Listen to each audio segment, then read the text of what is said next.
वालेकुम, आप देख रहे हैं जेएन न्यूज और मैं हूं आपकी मेजबान सुंबल ज़िया।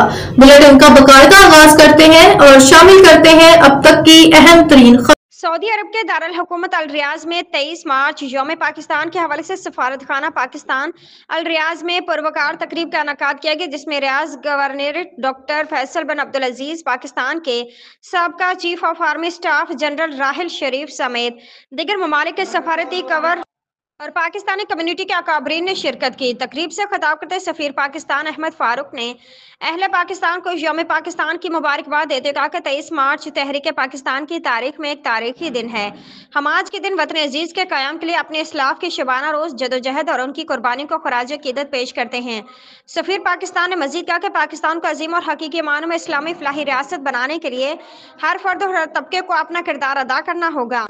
23 मार्च पाकिस्तान की अजीम धरती से ओहदे उल्फत की तजदीद का दिन है। तामीर पाकिस्तान के लिए आज भी तहरीक पाकिस्तान वाले जज्बे की जरूरत है।